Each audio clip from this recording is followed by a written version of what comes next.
Hello student, आज हम इस लेक्चर में, ये लेक्चर नंबर 4 है डायमेंशन एनालिसिस का।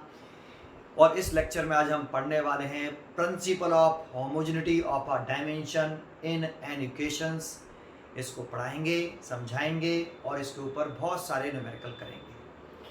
ठीक है, हेडिंग लगाते हैं। और लेकिन इस लेक्चर को देखने से पहले आपको डायमेंशन निकालना आना चाहिए। डायमेंशन फॉर्मूला क्या होता है, डायमेंशन फॉर्मूला कैसे फाइंड आउट करते हैं, वो आपको आना चाहिए, जो कि लेक्चर नंबर 1 और 2 में मैंने आपको सिखाया है। चलो स्टार्ट करते हैं, हेडिंग लगाते हैं। सबसे पहले प्रिंसिपल।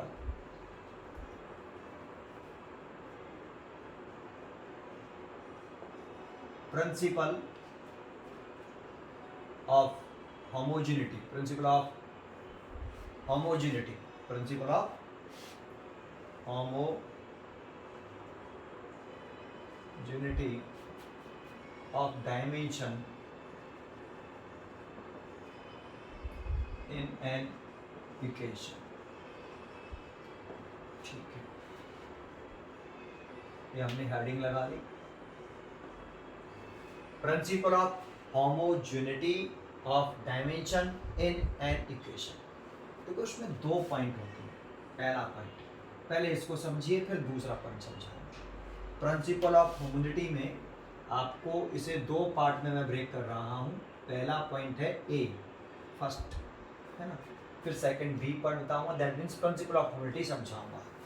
तो पहले पॉइंट है ए, ओनली सिमिलर या लाइक भी बोल सकते हो, क्वांटिटीज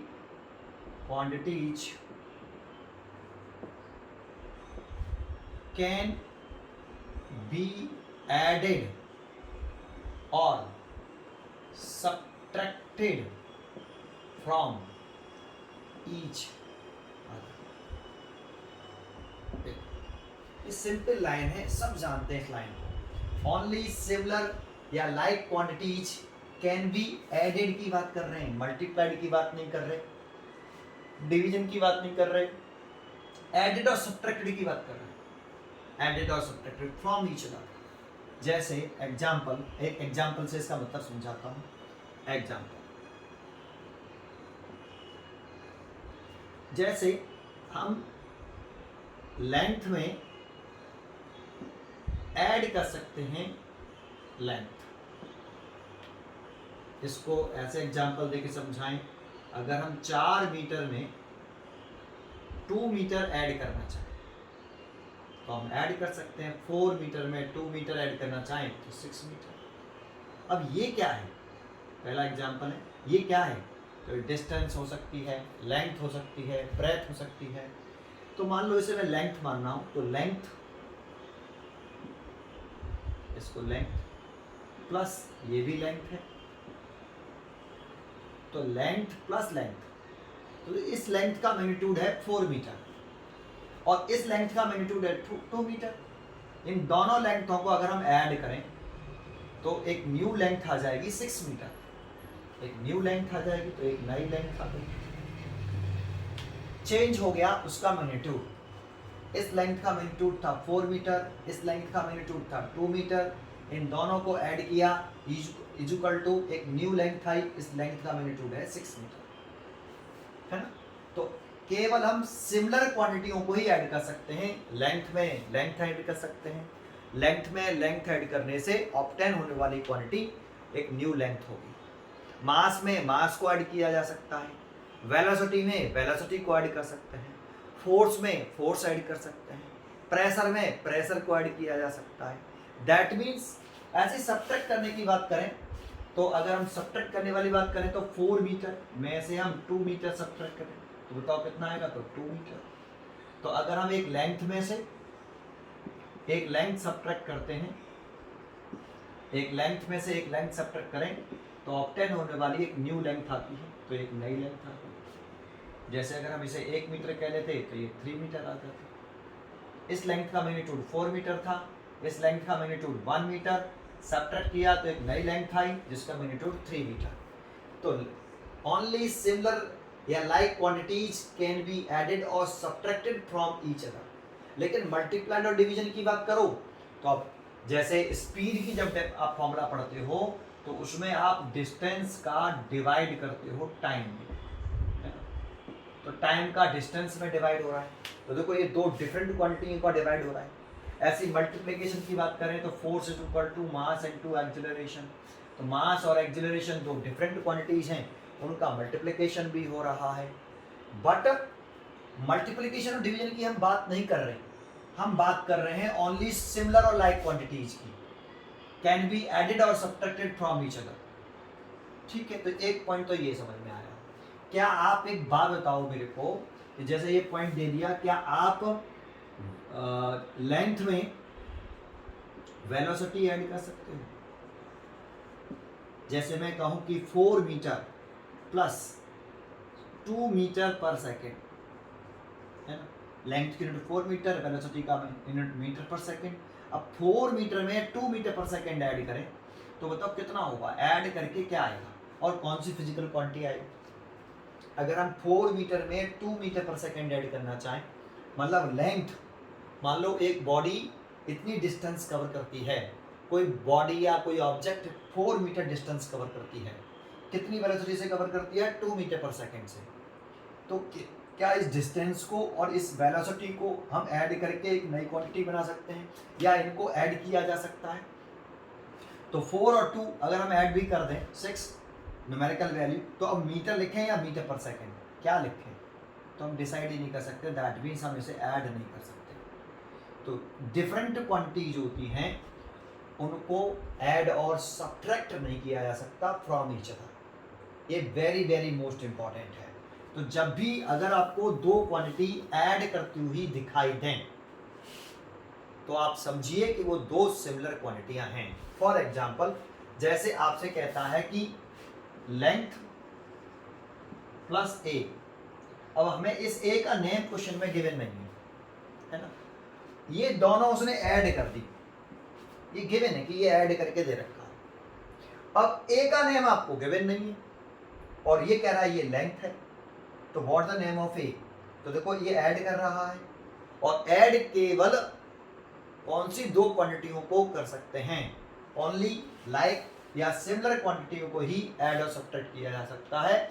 इसीलिए यहाँ जो क्वांटिटी ए है, इसका नेम नहीं पता था, तो ए क्या चीज होगी? एक लेंथ ही होगी।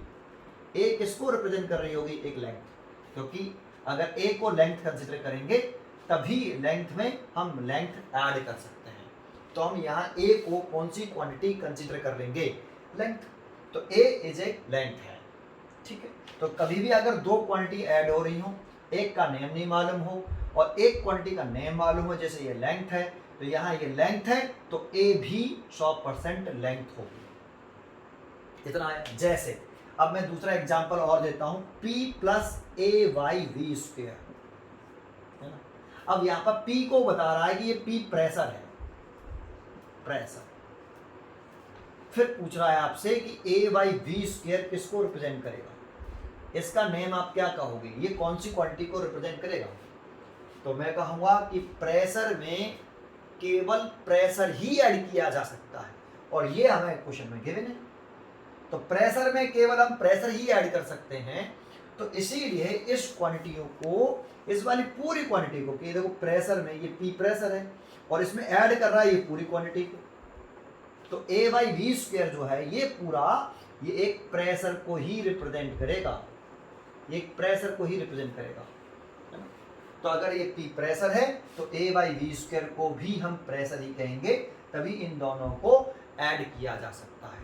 तो कभी भी दो क्वांटिटियों को वो ऐड करके दे देता है आपको, जैसे लेंथ प्लस ए, और ए का नेम बता नहीं रहा है कि ए का नेम क्या है, इसकी कोई जानकारी नहीं है, और ए इसको तो वो लेंथ ही कह रहा है, तो इन दोनों को वो ऐड करके दिखा रहा है। तो आप यहाँ कंसीडर करिए कि आप लिखिए ओनली सिमिलर या like quantity can be added और subtracted from each other. So यहाँ ये लेंथ में हम ए को ऐड कर रहे हैं, तो A represent is a length. A किसको रिप्रेजेंट करेगा? एक लेंथ को। बिल्कुल सिमिलरली यहाँ पर P plus A by V square लिख रहा है। P के बारे में तो बता रहा है हमें P इज अ प्रेशर, लेकिन ए बाई वी स्क्वायर के बारे में कोई जानकारी नहीं दे रहा। तो हम यहाँ P प्रेशर में ओनली ऐड कर सकते हैं प्रेशर, तो A/V² रिप्रेजेंट करेगा एक प्रेशर को। ठीक है, तो कभी भी दो क्वांटिटियों को वो ऐड और सब्ट्रैक्ट करता है, तो एक क्वांटिटी के बारे में हमें जानकारी है तो दूसरी क्वांटिटी के बारे में हम ये कंसीडर कर लेते हैं। समझ में आया कि नहीं? ठीक है, तो ध्यान दीजिए कि एक पॉइंट मैंने आपको इसका बताया, एक पॉइंट आप इस बात पर ध्यान रखें। दूसरा सेकंड पॉइंट बोल रहा हूं, ठीक है। अब जरा कॉन्सेंट्रेट करना, ये भी पॉइंट बहुत अच्छा पॉइंट है, जरा कॉन्सेंट्रेट करना। जैसे मैंने लिखा है ये 4 मीटर प्लस ये 2 मीटर इक्वल टू ये 6 मीटर, तो मैंने कहा कि ये एक लेंथ है, क्योंकि ये लेंथ है, इसका मैग्नीट्यूड है 4 मीटर प्लस लग रहा है, इसका ये भी एक लेंथ है तो इसका भी मैग्नीट्यूड 2 मीटर है, इक्वल टू ये भी एक नई लेंथ आ गई तो ये इसका मैग्नीट्यूड, इस वाली न्यू लेंथ का मैग्नीट्यूड हो गया 6 मीटर। ठीक है, अब बताओ इस लेंथ का डायमेंशन फॉर्मूला क्या होगा? तो बताओ इस लेंथ का डायमेंशन फॉर्मूला, अगर इसका मैग्नीट्यूड 4 मीटर है तो अगर इसमें इसका डायमेंशन फॉर्मूला लिखूं तो इसका अगर एल लिख रहा हूं, लेंथ का डायमेंशन फॉर्मूला आपको मालूम होना चाहिए एल होता है, प्लस इस वाली लेंथ का डायमेंशन फॉर्मूला लिखूं तब भी एल, क्योंकि जब डायमेंशन फॉर्मूला लिखते हैं तो हम मैग्नीट्यूड को क्या कर देते हैं, इग्नोर, हम मैग्नीट्यूड नहीं देखते। ऐसा मैंने आपको पीछे पढ़ाया कि लेंथ का डायमेंशन फॉर्मूला कितना होता है, एल। अब ये तो नहीं कहा कि लेंथ की वैल्यू अगर 2 मीटर होगी तब उसका डायमेंशन फॉर्मूला एल होगा, लेंथ का मैग्नीट्यूड अगर 4 मीटर होगा तो उसका डायमेंशन फॉर्मूला एल नहीं होगा, उसका मैग्नीट्यूड कुछ भी हो, लेंथ है तो उसका डायमेंशन फॉर्मूला कैपिटल एल ही होगा। तो देखो ये इसका लेंथ का मैग्नीट्यूड हो गया एल, इस वाले लेंथ का मैग्नीट्यूड भी एल इक्वल टू, इसका लेंथ का मैग्नीट्यूड 2 मीटर था। ऐसे ही इस लेंथ का डायमेंशन फॉर्मूला अगर आपसे पूछे तो लेंथ का इसकी मैग्नीट्यूड 6 मीटर हो गया, लेकिन इस लेंथ का डायमेंशन फॉर्मूला भी क्या होगा, एल ही होगा। तो क्वेश्चन आता है कि L plus L equal to L लिखें या फिर एल को एल में ऐड करने पर 2l लिखें। बताओ इन दोनों में से ये राइट है या फिर ये राइट है अकॉर्डिंग टू डायमेंशन एनालिसिस। हम यहाँ मैग्नीट्यूड से या न्यूमेरिकल वैल्यू से नहीं चेक कर रहे, हम यहाँ चैप्टर का नाम है डायमेंशन एनालिसिस। तो हम डायमेंशन एनालिसिस के अकॉर्डिंग अगर आपसे पूछें कि l plus L equal to L या l plus L equal to 2l, तो बच्चे लिखते हैं mostly l plus L equal to 2l, और बच्चों को लगता है कि l प्लस एल जोड़ेंगे तो 2l हो जाएगा। लेकिन मैं तो प्रूव करके दिखा रहा हूँ इस लेंथ का डायमेंशन फॉर्मूला l। आपसे पूछा, मैं पूछ रहा हूँ आपसे इस लेंथ का डायमेंशन फॉर्मूला बताओ, तो आप कह रहे हो l, ये प्लस लग रहा है तो मैंने प्लस में लगा दिया। मैं पूछ रहा हूँ इस लेंथ का जिसका मैग्नीट्यूड 2 मीटर है, इसका डायमेंशन फॉर्मूला बताओ, तो l इक्वल टू इन दोनों लेंथों को ऐड करके आ गया 6 मीटर, तो एक नई लेंथ आई। अब इस नई लेंथ का डायमेंशन फॉर्मूला मैं 2l लिखूं या l लिखूं? अगर आप कहो कि इस नई लेंथ का डायमेंशन फॉर्मूला, ये न्यू लेंथ है, इन दोनों को ऐड करके आई है, तो नई लेंथ का डायमेंशन फॉर्मूला 2l है। क्या लेंथ का डायमेंशन फॉर्मूला 2l होता है क्या? नहीं होता। तो लेंथ का डायमेंशन फॉर्मूला तो l ही लिखते हैं ना, इसीलिए l plus L equal to l। तो एक क्वेश्चन 11 जो पूछता है कि l plus L equal to l, justify your answer. l plus L equal to l होता है जस्टिफाई योर आंसर। तो हम कहेंगे कि लेंथ में ओनली ऐड कर सकते हैं लेंथ। जब लेंथ में लेंथ ऐड की जाती है तो ऑब्टेन होने वाली क्वांटिटी एक न्यू लेंथ होती है, that is by l plus L equal to l। दोबारा से क्वेश्चन पूछेगा l plus L equal to l, तो हम आंसर देंगे लेंथ में लेंथ ऐड करने से ऑब्टेन होने वाली क्वांटिटी एक न्यू लेंथ ही होती है, इसीलिए that is why l plus L equal to l। तो देखो एक लेंथ में एक लेंथ ऐड करेंगे तो ऑब्टेन होने वाली क्वांटिटी एक लेंथ आ रही है, और इस लेंथ का डायमेंशन फॉर्मूला l, इस लेंथ का डायमेंशन फॉर्मूला भी l, बीच में लग रहा है प्लस, इक्वल टू लग रहा है तो इक्वल टू लगा लिया। तो क्या आप इस लेंथ का डायमेंशन फॉर्मूला 2l लिखना चाहते हो? अगर आप इस लेंथ का डायमेंशन फॉर्मूला 2l लिख दोगे तो ये करेक्ट हो जाएगा। क्या लेंथ का डायमेंशन फॉर्मूला 2l होता है या l होता है?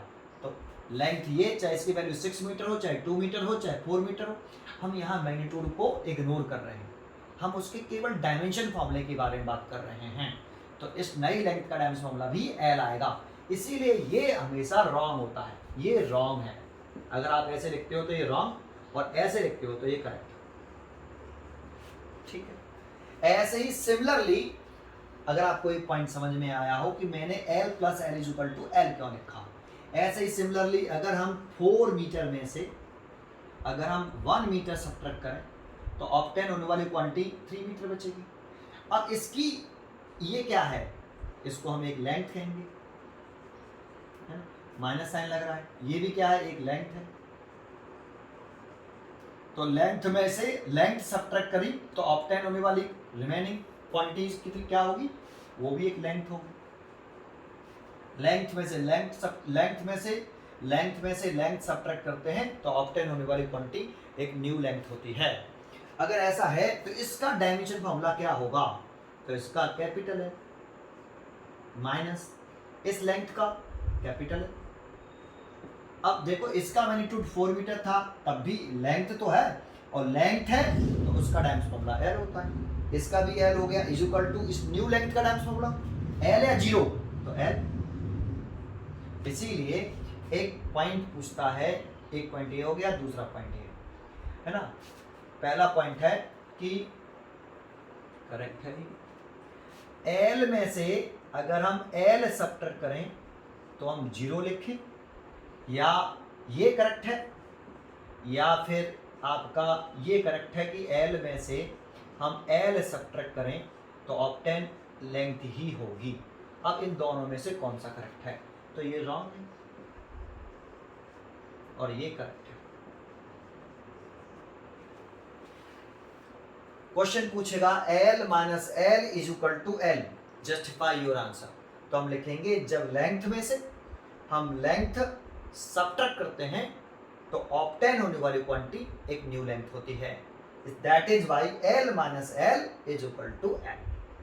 ठीक, तो इसीलिए हम ये लिखेंगे, ये करेक्ट है और ये रॉन्ग है।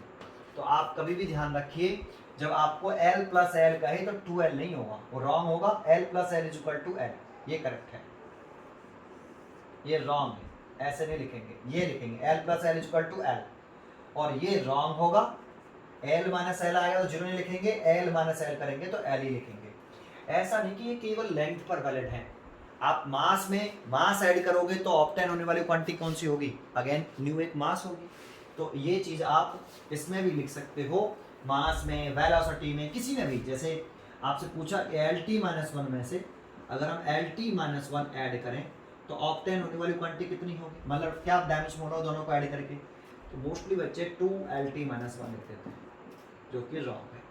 ये क्या आएगा, 2 नहीं आएगा, केवल LT minus 1 plus LT minus 1 करेंगे तो LT माइनस 1। ऐसा क्यों कह रहे हैं, जैसे ये किसका डायमेंशन फॉर्मूला चेक करके याद करो, तो ये वेलोसिटी का है। तो एक वेलोसिटी ले लेते हैं हम यहाँ 4 मीटर पर सेकेंड, मान लो इस वेलोसिटी 4 मीटर पर सेकेंड, ये 2 मीटर पर सेकेंड, या 6 मीटर पर सेकेंड, या 3 मीटर पर सेकेंड, 4 प्लस 3 7 मीटर पर सेकेंड।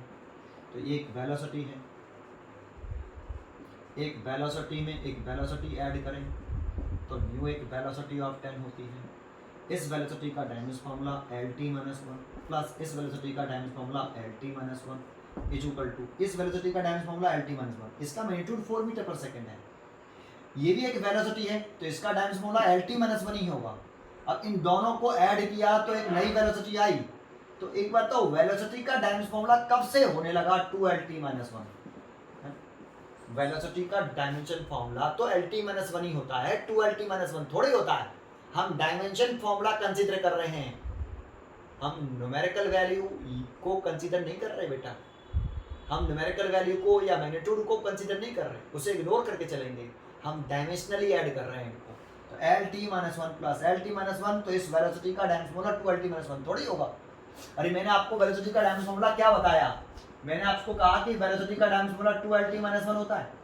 मैंने तो आपको बताया कि वेलोसिटी का डायमेंशन फॉर्मूला LT माइनस 1 होता है। तो ये यहाँ वेलोसिटी लिख रहा है तो आप इसे 2LT माइनस 1 क्यों लिख रहे हो, आप क्या लिखना चाहिए, LT minus 1।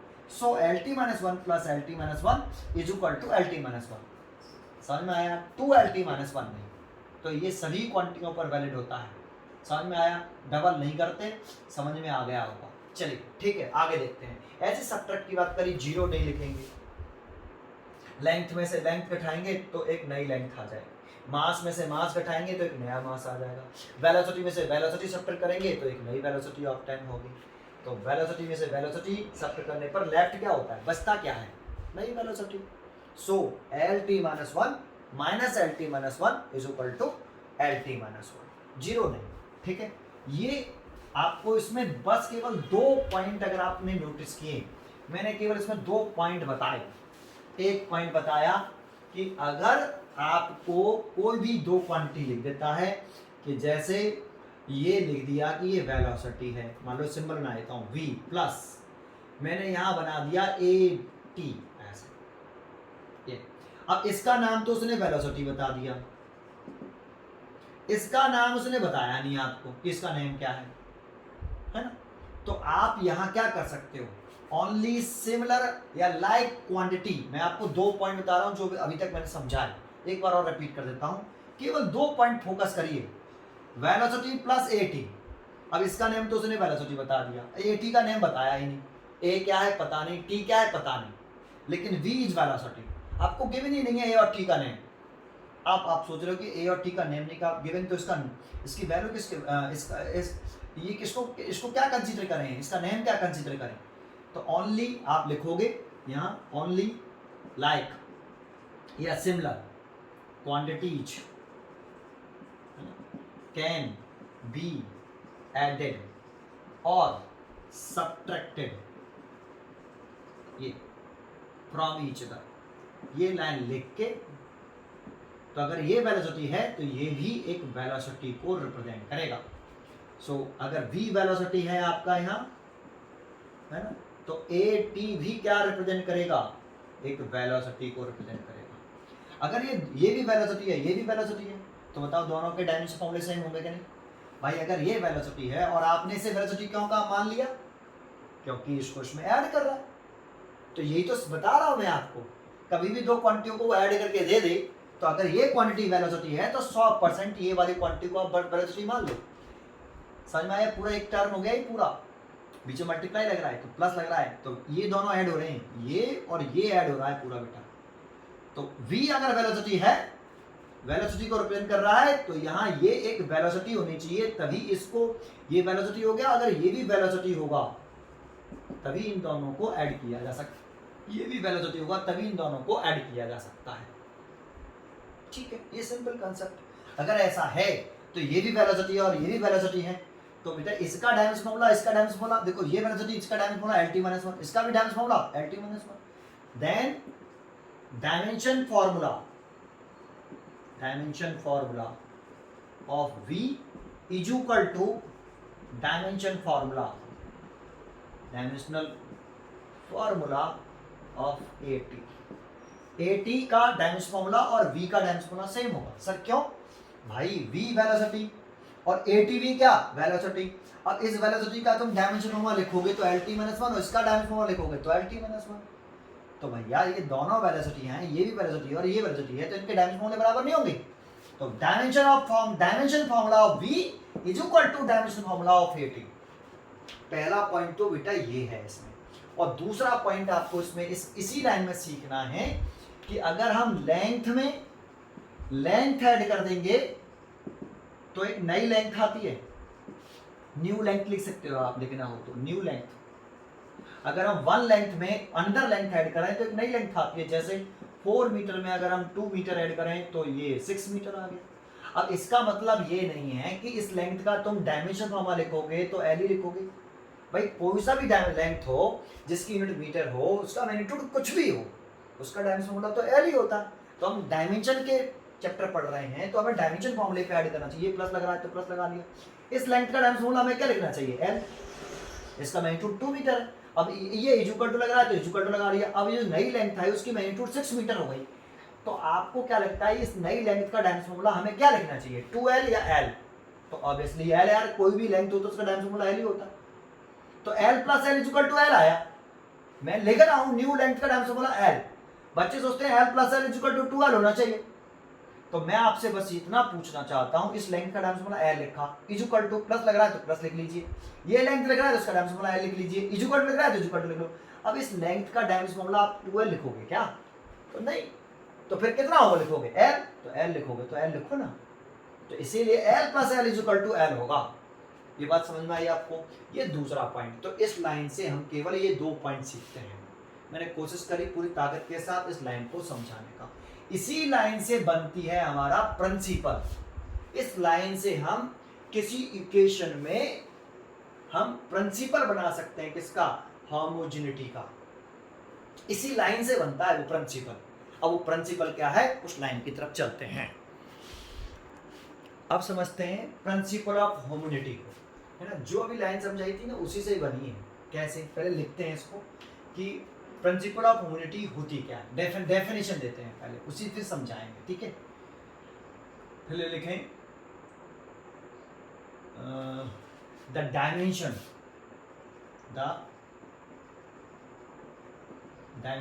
of all the term, the dimension of all the terms,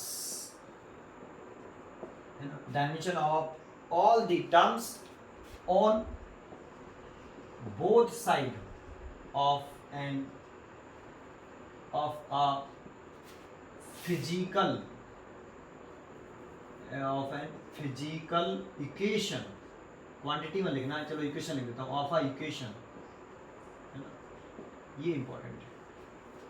the dimension of, एक ये इंपॉर्टेंट है, the dimension of all the term, quantity नहीं कह रहा, क्वांटिटी में लिखना है या टर्म्स लिखना। The dimension of all the terms on both side of an equation must be the same. This is called, बस इतनी सी है, this is called principle of homogeneity, principle of homogeneity of dimension,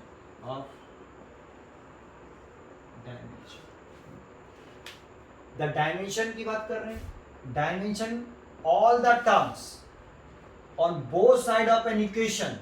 एक तो term पे ध्यान दीजिए, एक dimension, एक और पे भी ध्यान देना है, all the terms on both side of equation must be the same होता है। This is called principal of homogeneity of dimension, है ना।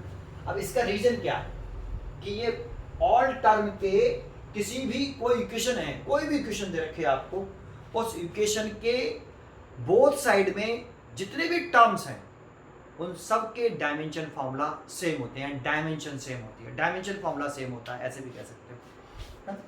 तो ये लिखा है। अब इसका रीजन क्या हम लिखेंगे, the reason for this, the reason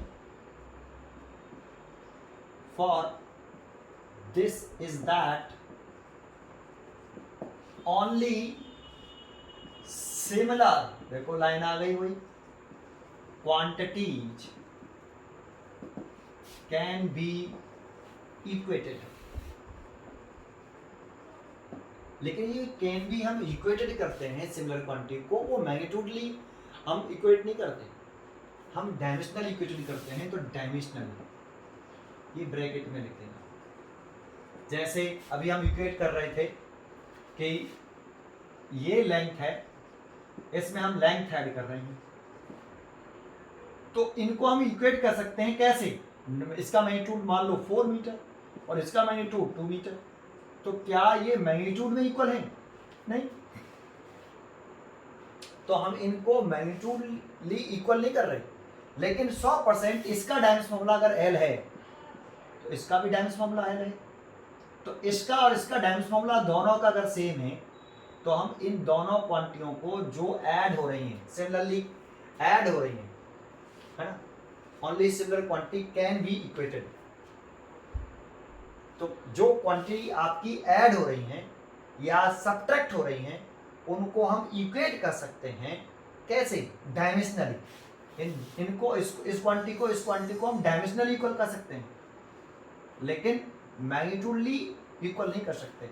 चलो अभी कोई समझ में नहीं आया, कोई बात नहीं, पहले ये लाइन आपको प्रिंसिपल ऑफ होमोजेनिटी वाली लाइन आपने लिख ली। अब इसका मतलब समझाता हूँ। पहले ऑल द टर्म का मतलब क्या है, जैसे कोई भी इक्वेशन लिख रही है हमारी, जैसे आप कोई इक्वेशन लिख लो, जैसे आप पहचान वाली इक्वेशन लिख देते हैं v बराबर u प्लस ए टी। ये मोशन की 3 इक्वेशंस होती हैं, equation of motion, equation of motion, motion की 3 इक्वेशंस होती हैं। एक तो आपने पढ़ी होगी v बराबर u प्लस ए टी, दूसरी आपने पढ़ी होगी s बराबर u T plus half A T square, तीसरी इक्वेशन आपने पढ़ी होगी v स्क्वायर बराबर u स्क्वायर प्लस के 2ax। अब इस इक्वेशन की बात करें तो इसमें कितने टर्म हैं, the dimension of all the terms. तो पहले आप ये चेक करिए किसी इक्वेशन में कितने टर्म्स हैं। तो इस इक्वेशन में कितने टर्म्स हैं, तो एक टर्म ये हो गया, एक टर्म ये हो गया और एक टर्म ये हो गया। जानते हो टर्म जो सेपरेट होता है, या तो आप उसे सेपरेट करिए प्लस से, जैसे एक टर्म ये लिख रहा है प्लस लग रहा है, फिर यहाँ एक और दूसरा टर्म लिख रहा है, फिर माइनस लग रहा है, फिर एक और टर्म लिख रहा है, फिर इक्वल टू लिख रहा है, फिर एक और टर्म लिख रहा है। तो इसमें कितने टर्म है, तो आपका जो टर्म सेपरेट होता है वो प्लस से होता है, माइनस से होता है, या फिर इक्वल टू से भी कर सकते हो। वैसे तो प्लस और माइनस से होता है। जैसे इस वाली क्वांटिटी को, इस वाली साइड को आप इस साइड में ले आओगे तो ये टर्म प्लस, ये वाला माइनस, और ये वाला टर्म इसको भी इधर ले आओगे तो ये माइनस बराबर 0। तो देखो ये माइनस आ गया, फिर आगे तो इस टर्म के इस टर्म के बीच में माइनस लगा हुआ है, इस टर्म के बीच में माइनस लगा हुआ है, इस टर्म और इस टर्म के बीच में प्लस लगा हुआ है। तो आप ये कह सकते हो कि टर्म डिसाइड होता है प्लस से, माइनस से और इक्वल टू से। किससे डिसाइड नहीं होता, मल्टीप्लिकेशन से डिसाइड नहीं होता, डिवीजन से डिसाइड नहीं होता। जैसे इस इक्वेशन में कितने टर्म, पहले टर्म पहचाना सीखिए। इसमें एक टर्म, ये दूसरा टर्म, ये 3 टर्म, इसमें 3 टर्म, ए और टी एक क्वांटिटी हो गई, ये पूरा एक टर्म माना जाएगा, मल्टीप्लाइड में है, बीच में प्लस लगा है, तो ये एक सिंगल टर्म होगा। जैसे इसमें कितने टर्म है, 1 2 और ये पूरा एक माना जाएगा 3, इसमें भी 3 है, 1 2 और ये 3, इसमें भी 3 टर्म्स हैं, इसमें भी 3 टर्म्स हैं। ठीक है, तो आप पहले थोड़ा सा मैंने आइडिया दिया टर्म के बारे में। अब ये क्या लिख रहा है, देखो आप इसके बारे में जानते हो कि ये क्या है, एक वेलोसिटी है, इसे हम बोलते हैं फाइनल वेलोसिटी। आपने थोड़ा सा नाम पढ़ा हो, u का नेम क्या होता है, तो इसका नेम हम बोलते हैं भाई इनिशियल वेलोसिटी, यानी कि ठीक है। और a का नाम क्या होता है, तो a का नाम होता है एक्सेलरेशन, और t का नाम क्या होता है, टाइम। क्या इन तीनों टर्म के वास्तव में the dimension of all the terms on both side, दोनों साइड, तो इक्वेशन के दोनों साइड में ये इक्वल हो गया, तो एक साइड ये हो गई, एक साइड ये हो गई, both side of equation must be same. जितने भी टर्म है किसी इक्वेशन में दोनों साइड में, उन सबके डायमेंशन फॉर्मूले सेम होते हैं। क्या चेक करते हैं, क्या इसका 3 टर्म हो गए, क्या तीनों टर्म के डायमेंशन फॉर्मूले सेम है, तो चेक कर लेते हैं। पहला लिख लेते हैं dimension formula, dimension formula of final velocity v, final velocity v। तो देखो वेलोसिटी है ना, ये वेलोसिटी का डायमेंशन फॉर्मूला हम जानते हैं कितना, lt-1, तो इस टर्म का डायमेंशन फॉर्मूला तो lt-1 हो गया। अब इसका देखते हैं दूसरा टर्म कौन सा, एक टर्म हो गया, इसका डायमेंशन फॉर्मूला तो lt-1। सेकंड टर्म देखते हैं इनिशियल वेलोसिटी, तो dimensional formula of u, तो इसका डायमेंशन फॉर्मूला क्या होगा, lt-1, तो इसका भी डायमेंशन फॉर्मूला lt-1, तो इस टर्म का डायमेंशन फॉर्मूला तो सेम है। तीसरा देखते हैं dimensional formula of at।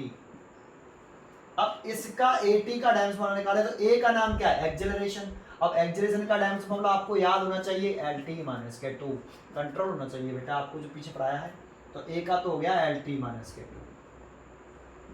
और t का क्या, t टाइम का होता है t, तो सॉल्व करते हैं तो कितना आ रहा है lt-1। तो इसमें 3 टर्म कौन से हैं, the dimension of all the terms, तो इसमें 3 term 1 2 3 on both side of equation must be the same. किसी भी इक्वेशन के बोथ साइड में जितने भी टर्म्स होते हैं उन सभी टर्म के डायमेंशन फॉर्मूले या डायमेंशन सेम होती है, हमेशा सेम होती है, हमेशा सेम होती है, मस्ट बी। तो चेक कर लो, इसका डायमेंशन फॉर्मूला निकाल रहे हो तो एल टी माइनस वन, इस टर्म का डायमेंशन फॉर्मूला देख रहे हो तो एल टी माइनस वन, और इस पूरे, इसको एक टर्म बोलेंगे, इस पूरे का देख रहे हो तो एल टी माइनस वन, तो सेम ही तो है। तो यहां पर डायमेंशन फॉर्मूला कह सकते हो, dimension of V is equal to dimension of U is equal to dimension of AT। आ रहा है कि नहीं? सेम। V का डायमेंशन LT माइनस वन है, U का भी LT माइनस वन है, और AT का भी जब निकाले तो वो LT माइनस वन ही आ रहा है। तो इसका इसका इसका तीनों का डायमेंशन फॉर्मूला सेम आ रहा है, तो इन तीनों को हम डायमेंशनली इक्वल कर सकते हैं, लेकिन ओनली डायमेंशनली इक्वल कर सकते हैं, न्यूमेरिकली इक्वल नहीं कर सकते। आप V को और U को इक्वल कर सकते हो डायमेंशनली, डायमेंशन ऑफ V और डायमेंशन ऑफ U सेम है, एक ये कर सकते हो, V को U के इक्वल कर सकते हो, दूसरा डायमेंशन मतलब तीनों का आपस में इक्वल कर सकते थे, लिख तो दिया है, dimension of V, dimension of U, dimension of AT, इन तीनों को आपस में इक्वल कर सकते हो, यही तो लिख रहा है, ठीक है। लेकिन न्यूमेरिकली इक्वल नहीं है ये। जैसे अगर U की वैल्यू 2 मीटर पर सेकंड है और एक्सेलरेशन है 4 मीटर पर सेकंड स्क्वायर और टाइम है 3 सेकंड, तो आपसे क्या है कि फाइनल वेलोसिटी बताओ, तो आप V बराबर U प्लस AT, VE की वैल्यू, U की वैल्यू 2 प्लस A की वैल्यू 4 और T की वैल्यू 3, ये 2 ये 4 3 12 और ये आ गया 40 मीटर पर सेकंड। अब देखो U की वैल्यू तो कितनी थी 2 मीटर पर सेकंड, AT की वैल्यू कितनी थी, AT की वैल्यू थी 12 और V की वैल्यू कितनी आ रही है 40, तो V की वैल्यू आ रही है 40 मीटर पर सेकंड, U की वैल्यू आ रही है आपकी कितनी है 2 metre per second, plus A की वैल्यू कितनी है 4 मीटर पर सेकंड स्क्वायर और T की वैल्यू कितनी है मल्टीप्लाइड बाई 3 सेकंड। तो देखो इस सेकंड से 1 सेकंड जाएगा तो 1 सेकंड हट जाएगा और ये 4 और 3 12 मीटर पर सेकंड हो जाएगा, 12 मीटर पर सेकंड। तो देखो 80 की यूनिट भी मीटर पर सेकंड आई ना, अब ये भी मीटर पर सेकंड है, ये 12 metre per second, 2 metre per second और 12 metre per second is equal to 14 metre per second. तो इसका मैग्नीट्यूड 14 है, इसका 2 है, इसका 12 है, क्या इक्वल है? क्या आप V और U को न्यूमेरिकली इक्वल कर सकते हो? भाई 14 और 2 मीटर पर सेकंड इक्वल कहाँ है? 80 और ये 2 मीटर पर सेकंड, ये 12 मीटर पर सेकंड, ये इक्वल कहाँ है? तो आप इन्हें इक्वल कर सकते हो, लेकिन डायमेंशनली इक्वल कर सकते हो, डायमेंशन सेम होती है, न्यूमेरिकल वैल्यू सेम नहीं होती। तो आप जो लिख रहे हो वो वही लिख रहा हूं मैं, the dimension of all the term on both side of equation must be same. Dimension value की बात नहीं कर रहा कि किसी भी इक्वेशन में जितने भी टर्म है उन सबकी वैल्यू या न्यूमेरिकल वैल्यू या मैग्नीट्यूड इक्वल होता, ऐसे नहीं कह रहा मैं डायमेंशन की बात कर रहा हूं। तो हम यहाँ डायमेंशनली पढ़ रहे हैं, तो डायमेंशन के अकॉर्डिंग आप कोई भी इक्वेशन दिखाई दे रही हो तो उनको आप इक्वल कर सकते हो, ये मैंने प्रूव करके दिखाया है, ठीक है, एक एग्जाम्पल की हेल्प से जिसे आप जानते हो, ठीक है। तो चलिए आगे बढ़ते हैं। तो कभी भी आप, जैसे आपको एक और एग्जाम्पल देके समझा दूं इसी क्वेश्चन पर, S बराबर ut plus half AT square. अब S का नाम तुम सबको मालूम हो और डिस्प्लेसमेंट होता है ना, इस इक्वेशन को तुम सब अच्छी तरह से जानते हो। U का नाम इनिशियल वेलोसिटी होता है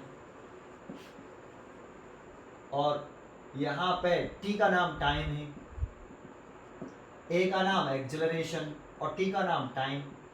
ये इस क्वेश्चन को तुम सब जानते हो, मोशन की 3 क्वेश्चन होती हैं यार, हमने पढ़ी है, 10th में ही पढ़ी होगी आपने। अब देखो इसमें एक टर्म तो ये हो गया, एक टर्म ये हो गया, एक टर्म ये हो गया, तो इस पूरी क्वेश्चन में 3 टर्म है। क्या तीनों के डायमेंशन सेम है? तो चेक कर लेते हैं।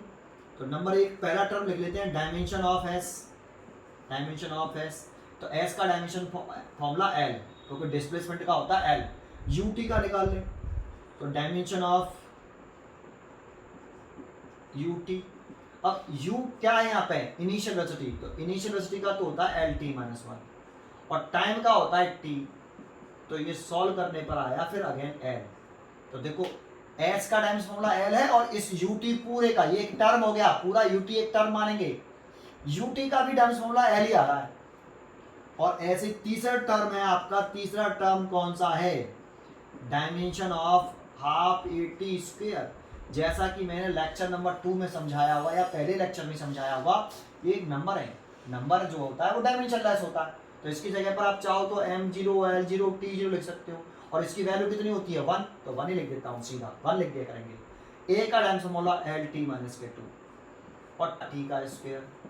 तो इसे सॉल्व किया तो देखो माइनस के 2 प्लस के 2 तो l ही रह गया। अब देखो इसके जो 3 टर्म है s, उसका डायमेंशन फॉर्मूला l, ut का dimension formula l, half A T square का डायमेंशन फॉर्मूला l। तो आप इस इक्वेशन में जो ऐसे लिख रहा है, आप इनको इक्वेट कर सकते हो, लेकिन कैसे इक्वेट कर सकते हो, केवल डायमेंशनल इक्वेट कर सकते हो, न्यूमेरिकल इक्वेट नहीं कर सकते। आप ये कह सकते हो कि इसका डायमेंशन फॉर्मूला इसके बराबर, इसका डायमेंशन फॉर्मूला इसके बराबर और इसका डायमेंशन फॉर्मूला इसके बराबर, इन तीनों का इसका लिख तो दिया, इन तीनों का डायमेंशन फॉर्मूला आपस में इक्वल, कोई सा भी इक्वल कर सकते हो, एस को u2 के इक्वल कर सकते हो आप, लेकिन कैसे, डायमेंशनल इक्वेट कर सकते हो। Dimension formula of S is equal to dimensional formula of UT, ऐसे लिख सकते हो इक्वल, ऐसे दूसरा लिख सकते हो। अब मैं डायमेंशन फॉर्मूला को डीएफ लिख दूंगा, DF of dimension formula of S is equal to dimension formula of half A T square, आप ऐसे लिख सकते हो। तीसरा आप ऐसे लिख सकते हो, dimension formula of UT is equal to dimension formula of half A T square. तो इन तीनों को इसको इक्वल कर सकते हो, इसको इसके इक्वल कर सकते हो, इसको इसके इक्वल कर सकते हो, लेकिन किस चीज में इक्वल कर सकते हो, डायमेंशनली इक्वल कर सकते हो। और वैसे भी अभी थोड़ी देर पहले मैंने समझाया, देखो ये और ये दो सिमिलर क्वांटिटियां होंगी, क्योंकि ये ऐड हो रही है। सर आपको कैसे मालूम पड़ा ये और ये सिमिलर क्वांटिटी होंगी, अभी पीछे ही पढ़ाया कि only similar quantities can be added और सब्ट्रैक्टेड फ्रॉम ईच अदर। तो अगर ये इसमें ऐड हो रही हैं, अगर ये दोनों ऐड हो रही हैं, तो ये और ये सिमिलर क्वांटिटीज होंगी, और सिमिलर क्वांटिटीज होंगी तो उनके डायमेंशन फॉर्मूले सेम होंगे। वैल्यू नहीं कह रहा, न्यूमेरिकल वैल्यू नहीं कह रहा, डायमेंशन फॉर्मूला जरूर सेम होगा। तो इसका डायमेंशन फॉर्मूला सेम होगा। अगर इस एस को तुम उठा के इधर ले आते और इधर जीरो कर लेते, तो देखो इसमें से ये ऐड हो रहा है और ये इसमें से सब्ट्रैक्ट हो रहा है, तो ये वाली और ये वाली क्वांटिटी भी तो सिमिलर होंगी, तभी तो सब्ट्रैक्ट कर सकते हैं। तो ये दोनों को सब्ट्रैक्ट कर सकते हैं, दैट मींस अगर ये डिस्प्लेसमेंट है तो ये भी डिस्प्लेसमेंट होना चाहिए। अभी थोड़ी देर पहले ही पढ़ाया मैंने आपको, ये वाली बात समझ में आई या नहीं आई, ठीक है। यही है प्रिंसिपल ऑफ होमोनिटी। अब इसका यूज कैसे करते हैं न्यूमेरिकल में, न्यूमेरिकल देखते हैं। देखो मैंने एक क्वेश्चन लिखा, फाइंड आउट द यूनिट्स, तो यूनिट्स भी पूछ रहा है, and dimension of constant A and B. तो देखो ए और बी इसकी यूनिट पूछ रहा है और डायमेंशन पूछ रहा है in the van der Waals equations. तो ये इक्वेशन दे रखी है, जानते हो बच्चे सोचते हैं कि ए इज एक्सेलरेशन, नहीं, आपको ये जो ए और ये बी है इसका नेम गिवन नहीं है एक, और दूसरा ए और बी इस वॉन डर वॉल इक्वेशंस में जो दे रखे हैं ए और बी इससे है। अब इस वाले इक्वेशन की हेल्प से आपको ए और बी का डायमेंशन फॉर्मूला निकालना है, और डायमेंशन फॉर्मूला निकल आएगा तो उसकी यूनिट निकल आएगी। तो आपको यहाँ डायमेंशन निकालनी है ए की और बी की, और ये ए और बी कौन से हैं, इस वॉन डर वॉल इक्वेशंस में जो ए है और ये बी है ये वाले हैं, और इनके नेम आपको गिवन नहीं है, इन्हें कांस्टेंट टर्म बोल रहा है। तो बच्चे सोचते हैं कांस्टेंट टर्म का डायमेंशन फॉर्मूला 0 ना, डायमेंशन लेस ना, अरे ग्रेविटेशनल कांस्टेंट भी तो एक कांस्टेंट था, उसका डायमेंशन फॉर्मूला होता है कि नहीं, पढ़ाया है पीछे मैंने लेक्चर नंबर 3 में इस चीज को समझाया है। तो इस इक्वेशन से कैसे निकालेंगे जरा वो समझते हैं, बड़ा सिंपल है। अभी मैंने यही एग्जांपल दिया था, देखो यहाँ ये प्रेशर है, क्वेश्चन में गिवन है P इज अ प्रेशर, और इसमें ये ऐड हो रही है, ये वाली क्वांटिटी P में ये ऐड हो रही है, और जब ये दो क्वांटिटियां ऐड हो रही हैं तो ये प्रेशर है, तो ये 100% प्रेशर ही होगा, क्योंकि सिमिलर क्वांटिटीज को ही ऐड और सब्ट्रैक्ट कर सकते हैं। तो आप यहाँ सोल्यूशन करना चाहो तो लिख सकते हो एज प्रेशर, क्योंकि यहाँ P प्रेशर है, can be added only pressure, pressure को आप प्रेशर में ही ऐड कर सकते हो। देयरफॉर, ये लैंग्वेज लिखना, ये अच्छी तरीके से लैंग्वेज लिखना भी आनी चाहिए। Therefore A upon V square, ये A over V square represent pressure.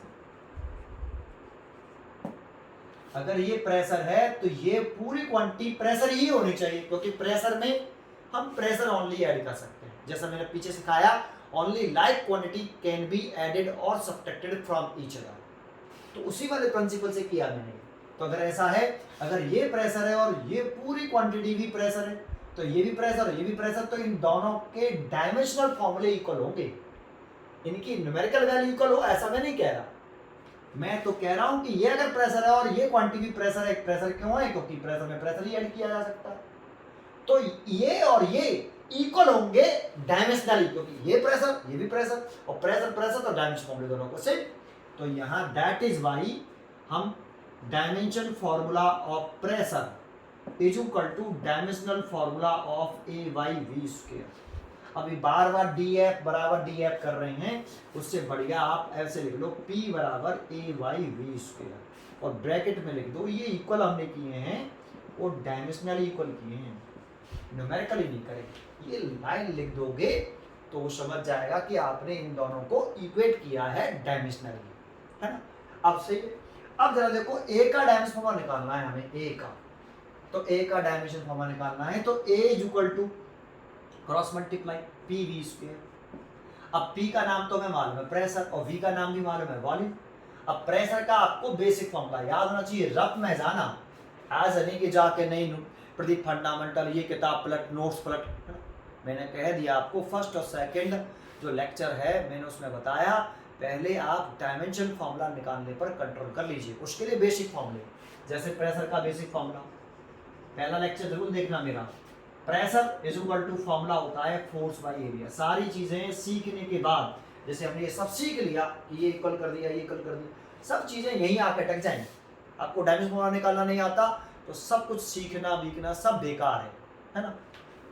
ठीक है, तो प्रेशर का डायमेंशन फॉर्मूला फोर्स का डायमेंशन फॉर्मूला मैंने कहा याद करिए mLT - K2, और एरिया का L स्क्वायर। ये रफ में जाके करिए, बार बार करिए, बार जितनी बार करोगे इतना जल्दा पक्का हो जाएगा। एक एल से एक एल काट दो, रफ में जाके कर रहे हो mL - K T - K2। तो देखो प्रेशर का मैंने लिख दिया, इस प्रेशर का डायमेंशन फॉर्मूला लिख दिया mL - 1 और T - K2। V is volume, और वॉल्यूम का तो मेरे को डायरेक्टली याद होता है LQ, और उसका स्क्वायर हो रहा है, तो LQ का स्क्वायर करेंगे तो ये स्क्वायर, देखो स्क्वायर भी तो हो रहा है, स्क्वायर हो रहा है, तो वॉल्यूम का LQ उसका स्क्वायर, तो पावर कितनी हो जाएगी 6, तो L की पावर 6। तो मल्टीप्लाई कर लो, सॉल्व कर लो इसे, mL - 1 6 तो प्लस के 5 और T - K2। तो देखो ये A का डायमेंशन फॉर्मूला आ गया। देखो बच्चे के सर डायमेंशन पूछा है, तो अगर उसने ये, जरा बच्चा ध्यान से सुनना बेटा अच्छी तरीके से, अगर उसने ये कहता कि what is the dimension of mass in A, अगर वो पूछता कि डायमेंशन बताइए, dimension of mass in A मतलब ये वाली, तब कहते +1। तो क्या उसने ऐसा कुछ कहा? उसने तो केवल डायमेंशन करके छोड़ दिया, और किसका? A का। तो इसका मतलब डायमेंशन फॉर्मूले से ही है।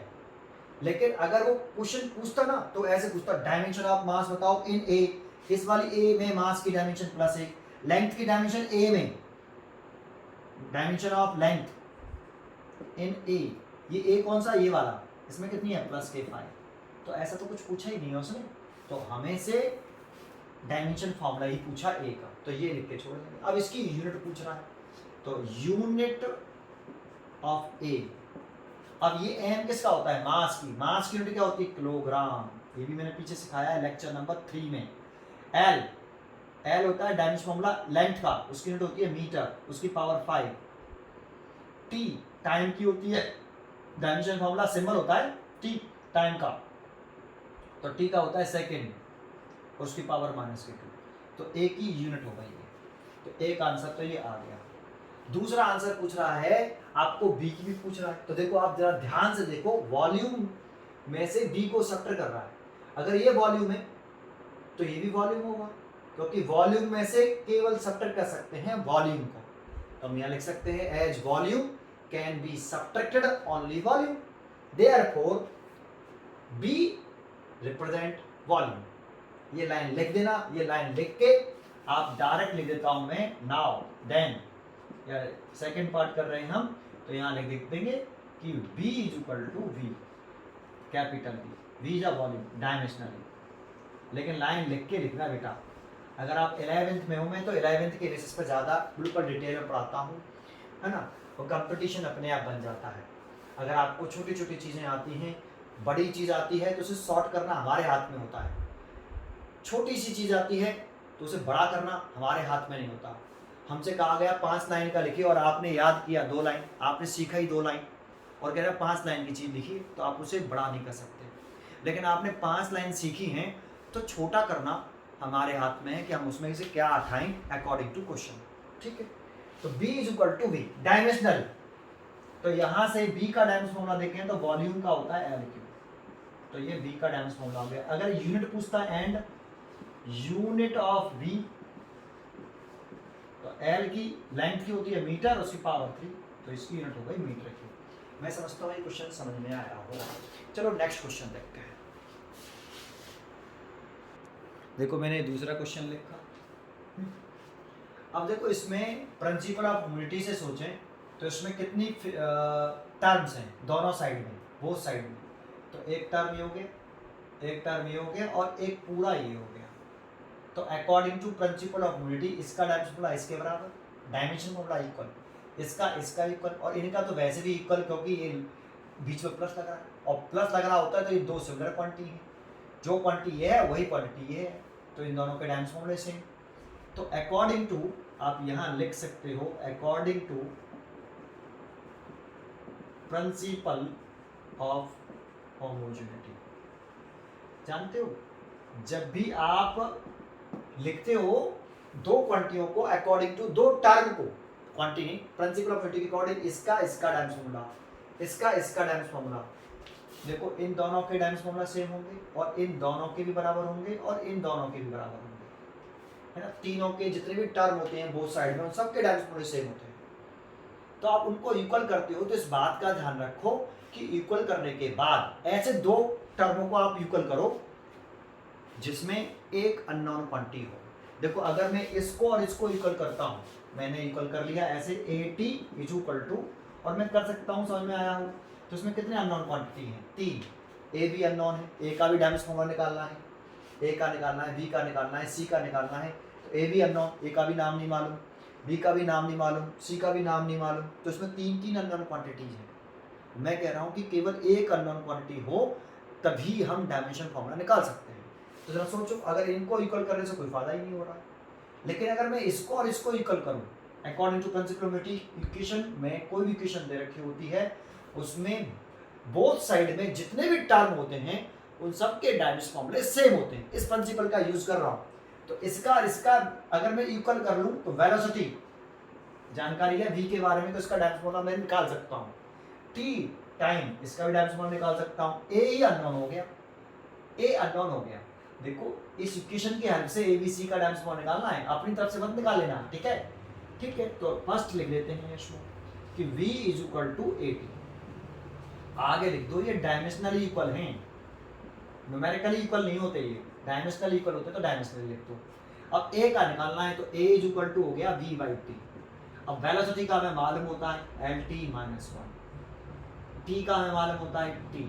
सर इन दोनों को भी तो इक्वल कर सकते थे, 100% कर सकते थे यार, ये और ये दो टर्म हुआ, इसको इक्वल कर सकते हैं, V और इसको, लेकिन पहले हम इसको भी इक्वल कर सकते हैं जिससे A निकल आएगा, क्योंकि V वेलोसिटी जानकारी है, डायमेंशन फॉर्मूला निकालना आता है, T जानकारी है, डायमेंशन फॉर्मूला निकालना आता है, और A अननोन है, डायमेंशन फॉर्मूला निकल आएगा, एक ही अननोन है इस पूरी इक्वेशन में, ठीक है। तो कर दे, तो करा, तो T ऊपर ले गए तो LT-K2, देखो A का डायमेंशन फॉर्मूला निकल आया, एक आंसर तो यही हो गया, ठीक है। सेकंड, आप क्या करें, इसको इसके इक्वल कर लो, और चाहो तो इसको इक्वल कर लो, एक ही बात है। इसको इक्वल करोगे तो दो अननोन है B और C, और इसको इक्वल करोगे इन दोनों को, तब भी तो दो ही अननोन है B और C, A का तो निकल आया ना। अब तो किसी को भी कर लो, दो अननोन दोनों केस में आ रहे हैं, तो इसी के इक्वल कर लेता हूं मैं, v बराबर b/t प्लस सी। ठीक है, अब ये एक नई इक्वेशन बन गई। देखो पहले इक्वेशन ये थी, अब इक्वेशन ये है, और ये इक्वल है, ऐसा नहीं कि न्यूमेरिकल इक्वल किए हैं, ये हमने डायमेंशनली इक्वल किए हैं। ठीक है, ठीक है। अब ना ध्यान दो, यहाँ t टाइम है और c के बारे में पता नहीं है, तो t टाइम में हम ये दोनों क्वांटिटियाँ क्या हो रही हैं, ऐड। अगर ये दोनों क्वांटिटी ऐड हो रही हैं तो ओनली सिमिलर टाइम में हम टाइम ही ऐड कर सकते हैं, each time can be added as time only. लिख सकते हो each time T can be added only time, that is C represent time, और अगर C represent time तो C is equal to T dimensionally. अभी हम इस इक्वेशन से बोल रहे थे, अब एक नई इक्वेशन नहीं बनी, इससे बोल रहे हैं हम ये, और C का डायमेंशन होने के लिए T इज टाइम, तो C का निकलेगा, एक आंसर ये हो गया। अब बताओ इसी फॉर्मूले में कितनी क्वांटिटी अननोन है, केवल एक, v वेलोसिटी का हम जानते हैं, टाइम का जानते हैं, c का हमने निकाल ही लिया, t b ही अननोन है। तो आप आगे नाउ थर्ड वाला पार्ट अगर b का निकालना है तो इसी को यूज कर लो, v बराबर b t प्लस c, सबके डायमेंशन लिख दो, वेलोसिटी का lt माइनस 1। ठीक है, b का निकालना है, t का कैपिटल T, C का कैपिटल T। अभी मैंने आपको समझाया था, तो बताओ क्या लिखूं इसे, B to T, T plus T is equal to T या 2T, T plus T is equal to T या 2T, तो बताओ सही क्या है, 2T, तो रॉन्ग हो जाएगा। अभी समझाया था T टाइम में टाइम ऐड करेंगे तो ऑब्टेन होने वाली क्वांटिटी एक न्यू टाइम होगी, उसका डायमेंशन भी T रहा होगा, सो T और t, तो इसका ऐसा मल्टीप्लाई कर लो, देखो b का निकल आएगा, फिर राइट है, t प्लस टी 2t मत कर देना, रॉन्ग हो जाएगा। अब t इसका ऐसा मल्टीप्लाई कर लो, क्रॉस, इसके नीचे एक, इसका इसके नीचे, तो b इज इक्वल टू, इसका जब मल्टीप्लाई करेंगे तो l ही तो रह जाएगा भाई, t माइनस 1 t प्लस 1, तो b बराबर है ये निकले आपकी। तो आपको तीनों क्वांटिटी का डायमेंशन निकाल दिया मैंने, a का भी निकाल दिया, b का भी निकाल दिया, c का भी निकाल दिया, समझ में आया होगा। ठीक है, नेक्स्ट क्वेश्चन देखते हैं, अगला क्वेश्चन। अभी इजी वाले करा रहा हूँ, टफ भी वाला कराऊंगा अभी, है ना, अच्छे कराऊंगा, अच्छे। देखो अब ज़्यादा टाइम वेस्ट नहीं करेंगे इस क्वेश्चन के ऊपर, आप सोच के देखो, आप सोचना पहले फिर ट्राई करना, पॉज करके नहीं, ठीक है बेटा, पहले पॉज कर लो फिर ट्राई कर लो, फिर वो देखना इसको। अब सिंपल सा देखो, इसमें ऐसा दिख रहा है, इसमें p पावर है, इसका डायमेंशन थोड़ा मैं मालूम है, ठीक है, x डिस्टेंस है तो इस x का भी मालूम है, ठीक है, t टाइम है, टाइम का भी मालूम है, a और b का इस रिलेशन की हेल्प से डायमेंशन निकालना है।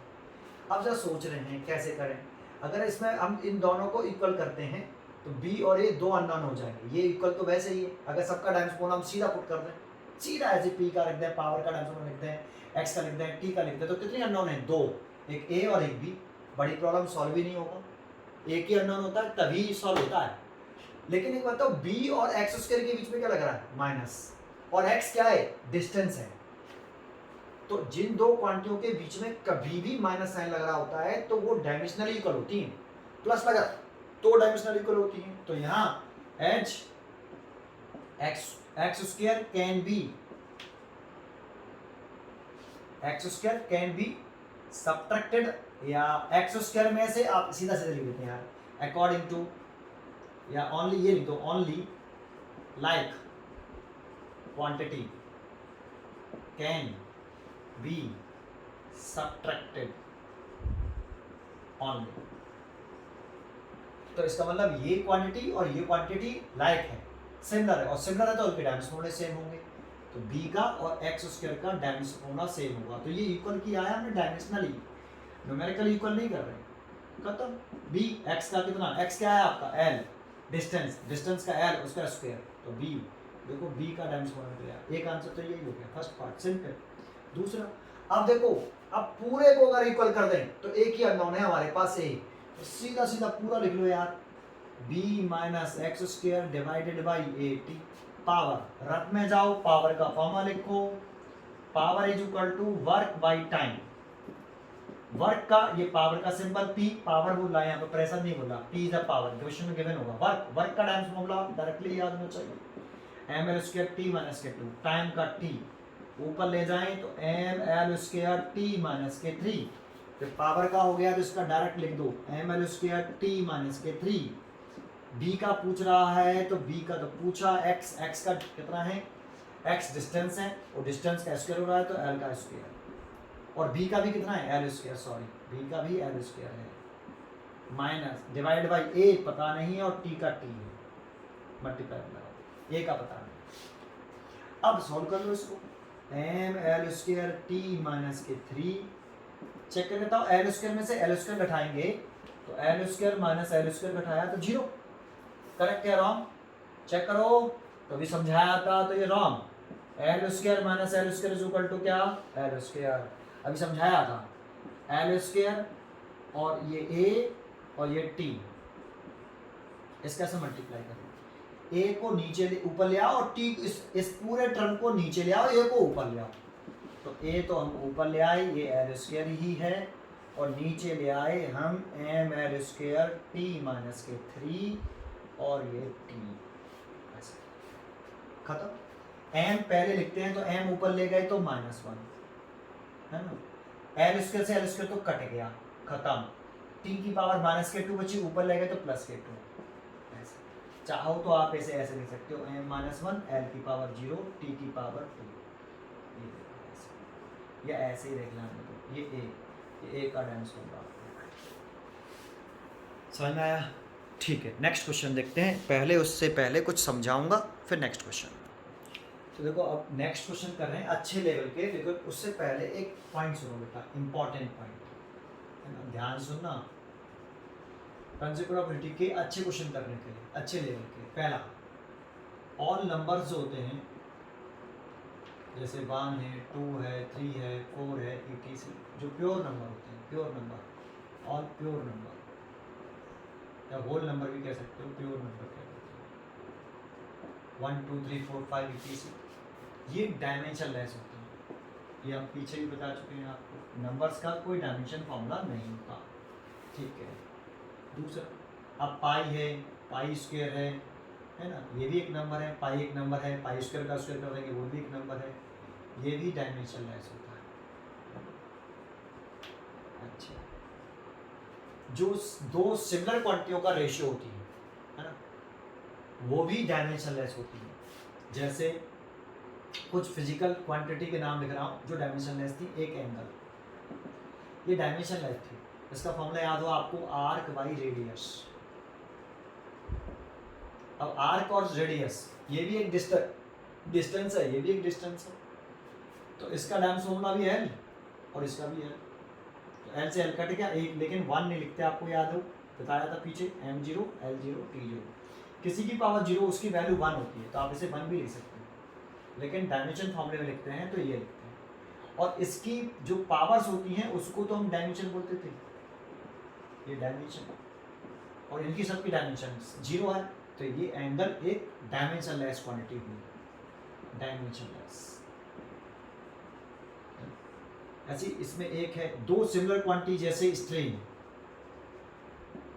जो दो प्योर क्वांटिटियों का रेशियो, सिमिलर क्वांटिटी का रेशियो, जैसे extension of length, extension of length, ऊपर भी लेंथ है और नीचे भी ओरिजिनल लेंथ है, लेकिन है तो लेंथ ही, ये दो सिमिलर क्वांटिटी का रेशियो है, ये भी एल है और ये भी एल है, तो इसीलिए ये m0 l0 और t, ये डायमेंशन लेस है, तो स्ट्रेन भी एक डायमेंशन लेस क्वांटिटी है। जैसे एक और बताएं, रिफ्रैक्टिव इंडेक्स म्यू, इसको आप लिखते हो c/v, c velocity of light in vacuum, v velocity of light medium, तो ये भी दो प्योर रेशियो का रेशियो है, टू सिमिलर क्वांटिटी का रेशियो, प्योर रेशियो है, एक ऊपर भी वेलोसिटी नीचे भी वेलोसिटी, तो ये भी डायमेंशन लेस होगी, जो भी दो सिमिलर क्वांटिटी का रेशियो होगा वो डायमेंशन लेस ही होगी, m0 l0 t0, ये भी एक डायमेंशन लेस है। चलो ये तीसरा पॉइंट हो गया, ए बी सी 3 पॉइंट डाल देता हूँ, ए बी और सी।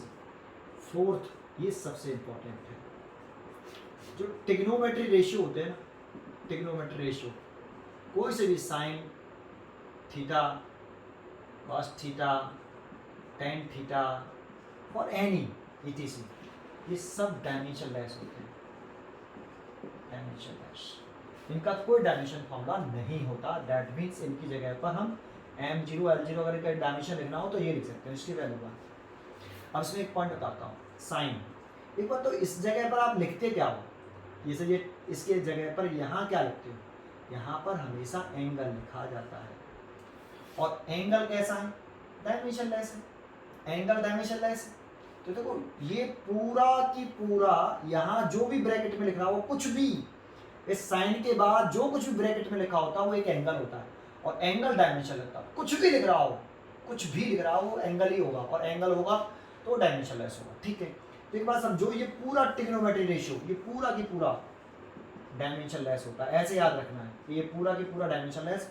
और इस ब्रैकेट में ट्रिग्नोमेट्रिक फंक्शन के जस्ट बाद इस जगह पर ब्रैकेट में जो कुछ भी लिख रहा हो, फॉर एनी, ये पूरा की पूरा भी, ये ब्रैकेट वाला भी, ये भी डायमेंशन लेस होता है, ये भी डायमेंशन लेस। तो ट्रिग्नोमेट्री रेशियो जो होते हैं उसमें ये पूरा की पूरा फंक्शन डायमेंशन लेस, और साइन के बाद कॉस के बाद जो यहाँ होता है, यहाँ यहाँ यहाँ, ये एंगल होते हैं, और एंगल होते हैं तो एंगल डायमेंशन लेस होता है। तो ये ब्रैकेट के अंदर वाला भी डायमेंशन लेस है, और पूरा की पूरा भी डायमेंशन लेस है।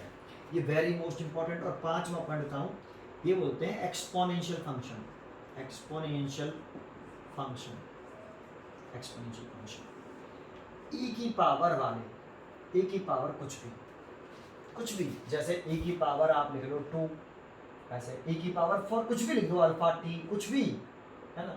तो ये ई की पावर वाले हैं, ये एक्सपोनेंशियल फंक्शन होते हैं।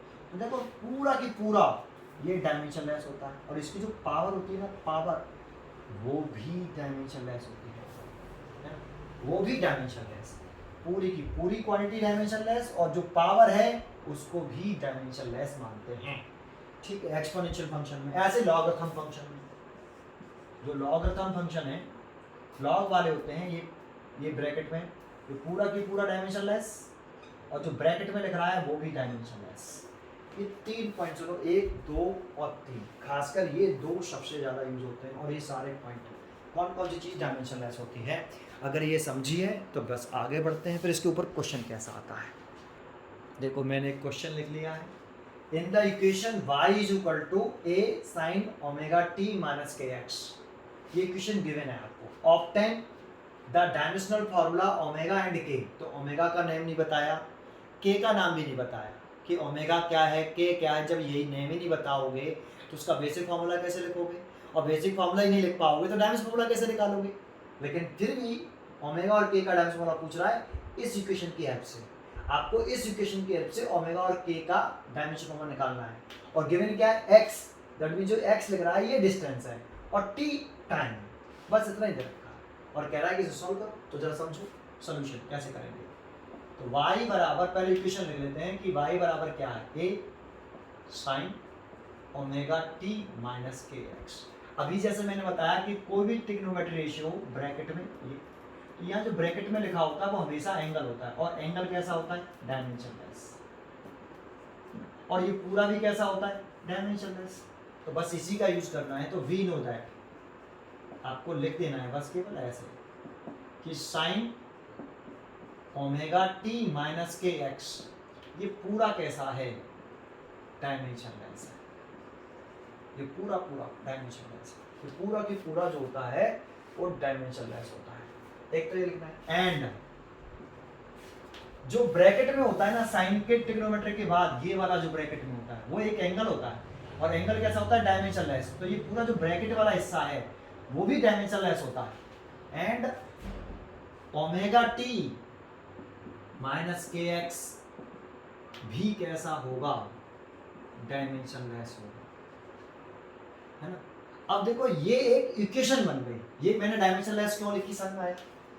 ट्रिग्नोमेट्री रेशियो है वो पूरा के पूरा डायमेंशन लेस होता है, और जो ब्रैकेट में साइन के बाद ब्रैकेट में जो कुछ भी लिख रहा होता है वो एक एंगल होता है। तो जानते हो ये जो है ये एक एंगल है, और अगर ये एक एंगल है तो ये डायमेंशन लेस है, और डायमेंशन है तो मैंने डायमेंशन तो लेस लिख लिया। अब इसको एक इक्वेशन मान लो, इस वाली को, उसको छोड़ो, इसको एक इक्वेशन कंसीडर कर लो। तो बताओ इस इक्वेशन में according to principle of homogeneity कितने टर्म है? According to principle of homogeneity इस इक्वेशन के अंदर, इस वाली के, उसकी नहीं पूछ रहा, इस वाली इक्वेशन में नंबर 1 में कितने टर्म है? तो मैं कहूंगा एक टर्म मेरा, एक टर्म मेरा और एक टर्म मेरा, ये 3 टर्म है, और 3 टर्म है। तो according to principle of homogeneity, according to principle of homogeneity कि इक्वेशन के बोथ साइड में जितने भी टर्म हैं वो सबके डायमेंशन फॉर्मूले सेम होते हैं। तो इसका और इसका डायमेंशन फॉर्मूला सेम होगा, इसका सेम होगा, और इस वाले का इसका भी सेम होगा। 3 टर्म है, तीनों के डायमेंशन फॉर्मूले सेम। इन दोनों को अगर मैं इक्वल करता हूं तो इसमें अगर मैं इन दोनों को इक्वल कर लेता हूं ऐसे, क्योंकि इन दोनों के डायमेंशन फॉर्मूले सेम होंगे। इसमें कितने क्वांटिटी अननोन है? दोनों, ओमेगा भी अननोन है, के का भी अननोन है। अगर ओमेगा और के दोनों अननोन है तो हम ना तो ओमेगा निकाल पाएंगे ना के निकाल पाएंगे, तो इक्वल करने से कोई फायदा नहीं। लेकिन अगर मैं ओमेगा टी को इसको इसके बराबर कर लूं तो मैंने कर लिया, डायमेंशन लेस है ये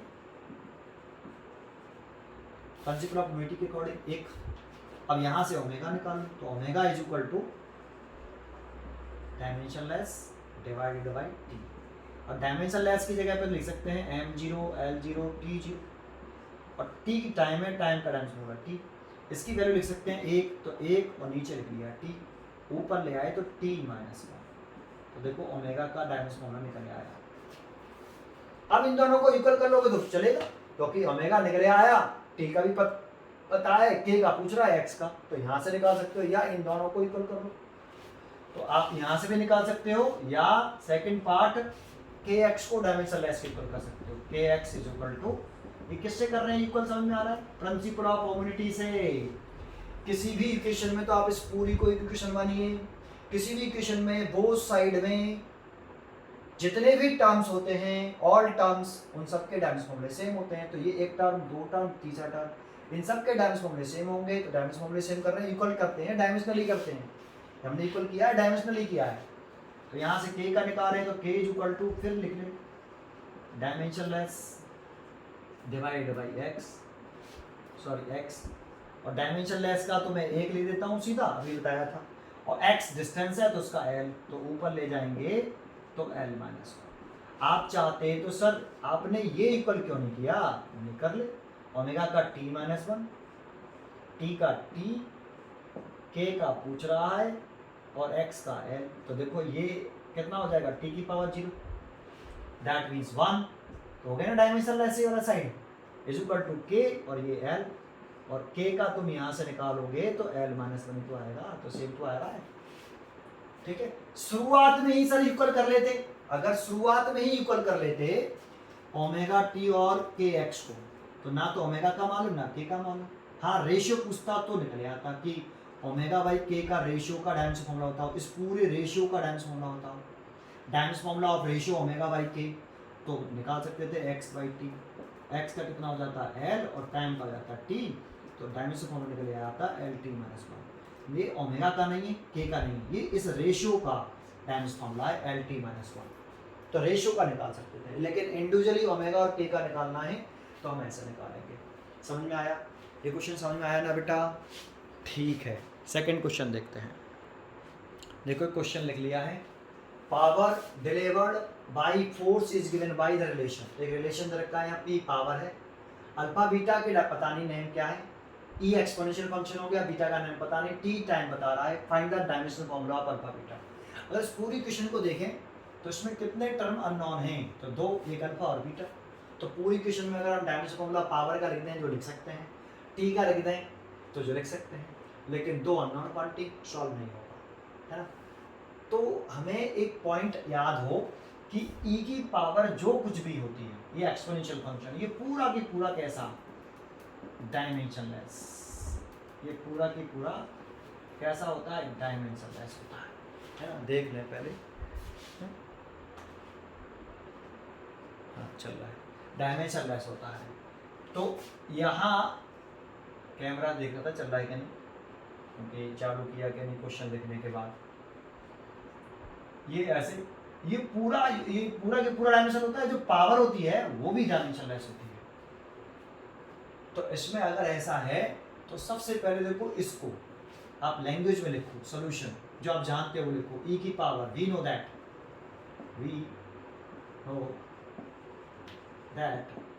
e की power minus K beta T, ये पूरा की पूरा कैसा डायमेंशनलेस एंड इसकी जो पावर होती है वो भी डायमेंशनलेस है, तो बीटा टी। यहाँ माइनस साइन का कोई मतलब नहीं, हम डायमेंशन फॉर्मूला निकाल लें, माइनस साइन न्यूमेरिकल वैल्यू नहीं निकाल ले तो माइनस साइन छोड़ देंगे। Beta T also dimensionless. यहाँ से देखो अब एक क्वांटिटी अननोन है बीटा, निकाल सकते हैं इससे, बीटा इज इक्वल टू हम लिख सकते हैं डायमेंशनलेस डिवाइडेड बाई टाइम, और डायमेंशनलेस की जगह 1 लिख सकते हैं और टाइम की जगह पे टी, तो बीटा का निकले आया टी माइनस 1। अब बीटा का जब निकले आया तो इस पूरे में वैल्यू पुट कर सकते हो आप ना। इसके बाद इस पूरे को लिख लो, power is equal to alpha by beta E की power minus K beta T. अब पावर का डायमेंशन फॉर्मूला पावर का is equal to work by time से निकालना, अभी निकाला कर दिखाया था, डिवाइड बाई टी, ऊपर ले जाएंगे तो M L square T minus के 3। अल्फा का पूछ रहा है, बीटा का निकाल चुके हैं, कितना आया है टी माइनस 1। और ये पूरा टर्म देखो, ये पूरा टर्म कैसा लिख रखा है डायमेंशनलेस। तो इसकी जगह पर आप लिखना चाहो इस पूरे की जगह पर तो आप लिख सकते हो m0 l0 t0, फिर इसकी वैल्यू कितनी लिखोगे 1, तो 1 लिख दो, और 1 का मल्टीप्लाई इसमें करेंगे तो कोई फर्क नहीं पड़ेगा, इसका ऐसे मल्टीप्लाई कर दो। तो अल्फा इस टी की पावर माइनस 1 का मल्टीप्लाई करें तो ये आ जाएगा M L square T minus 4, ये अल्फा का। समझ में आया कैसे किया? तो पावर वाला जब आता है एक्सपोनेंशियल फंक्शन तो ऐसे कर सकते हो। एक नेक्स्ट क्वेश्चन देखते हैं, ये लास्ट क्वेश्चन देखते हैं। लिखना है गिवन दैट, ये आपको एक इक्वेशन दे रखी है where A is a constant, यहाँ जो ए है ये वाला ए, ये वाला ए, ये वाला ए, ये वाला ए कांस्टेंट टर्म है, मतलब गिवन नहीं है, क्या नेम है उसका। Using the dimensionalization the value of N, इसमें एन ये ना, इस एन की वैल्यू पूछ रहा है, एन का नाम भी नहीं पूछ दे रखा, एन की वैल्यू पूछ रहा है आपसे कितना है, लेकिन एक्स के बारे में कहा है कि एक्स डिस्टेंस है, तो इसमें तो लिखा डी एक्स। जब एक्स डिस्टेंस है तो यहाँ डी एक्स जब भी लिखते हैं तो ये स्मॉल डिस्टेंस होती है, very small distance, very small distance. जैसे अगर ये एक्स है, वायर है, उसकी लंबाई ये एक्स है, तो उसके छोटे से स्मॉल सेगमेंट की जो लेंथ कंसिडर करेंगे वो डी एक्स होगी, स्मॉल सेगमेंट की लेंथ डी एक्स कंसिडर करेंगे, ठीक है। तो D x is also distance, ठीक है। अब इस क्वेश्चन में देखें, जो मैं पूछूं उसका जवाब दें। पहला पॉइंट जो आप जानते हो, वी नो दैट, बड़ा इजी सा होगा लग रहा है ऐसा टफ, जो साइन इनवर्स है x minus A divided by A, तो देखो ये एक एंगल हो गया पूरा, और ये ट्रिग्नोमेट्री फंक्शन, तो ये पूरा की पूरा कैसा है, ट्रिग्नोमेट्री फंक्शन कैसा होता है, पूरा डायमेंशनलेस होता है। तो एक पॉइंट तो ये है कि ये डायमेंशनलेस है, देखो एक पॉइंट का जवाब मिला। एंड दूसरा इसमें देखो कि x में से a घटा रहा है, तो and we know that only like quantity can be subtracted. So x एक डिस्टेंस है तो a भी एक डिस्टेंस होनी चाहिए, x एक डिस्टेंस और a भी एक डिस्टेंस, तभी सबट्रैक्ट कर सकते हैं, इसीलिए a is equal to x। ये दो सिमिलर क्वांटिटी होंगी तो इनके डायमेंशन फॉर्मूले सेम होंगे, तो डायमेंशनल इक्वल किया है तो a का डायमेंशन फॉर्मूला निकल आएगा n, क्योंकि a के बारे में जानकारी नहीं थी तो a के बारे में जानकारी ले ली, ठीक है। अब सबका डायमेंशन फॉर्मूला लिख दो इक्वेशन में, बस केवल पुट कर दो। नाउ आप इक्वेशन को उतार लो, इंटीग्रेशन, इस सिंबल का साइन है dx, इंटीग्रेशन का सिंबल का साइन है 2ax minus X square is equal to a की power n sine inverse x minus a by a। आपको क्या करना है, डायमेंशन फॉर्मूले पुट कर देना, सब दोनों साइड के, बोथ साइड का डायमेंशन फॉर्मूला पुट कर दो। dx जो कि एक स्मॉल डिस्टेंस है, उसका डायमेंशन फॉर्मूला होता है एल। मैंने पुट कर दिया एल ओवर 2 डायमेंशनलेस हो गया। हियर 2 एक नंबर है जो कि एक डायमेंशनलेस नंबर है, डायमेंशनलेस। नोट कर दो, नहीं नोट करना है तो ए डायमेंशन फॉर्मूला निकाल लिया एल, तो ए का हो गया एल। एक्स का डायमेंशन फॉर्मूला लिख रहा हूँ, यहाँ लिख रहा हूँ dx का लिख दिया, a का लिख दिया, x का भी l है, माइनस x का l होता है लेकिन उसका स्क्वायर है तो l square is equal to a का डायमेंशन फॉर्मूला l है, कहाँ है ये रहा, और उसकी पावर n, तो l की पावर n हो गई। और ये पूरा की पूरा टर्म डायमेंशनलेस है। देखो साइन इनवर्स ये पूरा डायमेंशनलेस है, तो ये पूरा टर्म डायमेंशनलेस है, तो इसकी जगह पर हम m0 l0 और t0 लिख सकते हैं। उसकी वैल्यू 1 हो गई, तो इधर सॉल्व कर लेते हैं। ये l स्क्वायर ब्रैकेट लगा लो, डिवाइड बाई l स्क्वायर हो गया, माइनस ये भी l स्क्वायर है, इज इक्वल टू l की पावर n, और इसकी वैल्यू हो गई 1, 1 का मल्टीप्लाई करेंगे तो ये रहेगा। l ऊपर है, l स्क्वायर में से l स्क्वायर घटाएंगे तो l स्क्वायर तो आएगा ऐसे। और एक चीज और रह गई, इसमें रूट भी है शायद, है ना? हाँ रूट है इसमें, ये फॉर्मूले में यहाँ पे क्वेश्चन में रूट है बेटा, ये थोड़ा सा क्वेश्चन में यहाँ रूट है इसमें, क्वेश्चन में यहाँ रूट आएगा ऐसे, क्वेश्चन में यहाँ रूट आएगा ऐसे, यहाँ पे भी रूट आएगा बराबर l की पावर n ऐसे। अब ये ऊपर l हो गया, अब एल स्क्वायर में से एल स्क्वायर घटाएंगे तो एल स्क्वायर आएगा, पढ़ा चुके हैं पीछे। एल स्क्वायर का रूट ले लें तो एक एल आएगा, रूट से स्क्वायर हटेगा, इज इक्वल टू एल की पावर n आएगा। इसको ऊपर ले जाएं तो एल की पावर 0 आ गया। अब आपको ये बात तो समझ में आती होगी, इधर भी एल है इधर भी एल है, तो पावर की कंपेयरिंग कर दो, पावर की n बराबर 0, इधर भी एल पावर की कंपेयरिंग करें, इधर एल की पावर 0 इधर एल की पावर n, तो n इक्वल टू 0। तो हमसे n की वैल्यू पूछ रहा था, तो n की वैल्यू कितनी आ रही है 0। समझ में आया होगा आपको ये क्वेश्चन, अच्छा क्वेश्चन है ये, एससी वर्मा का क्वेश्चन है। ठीक है, थैंक यू, आज के लिए इतना है।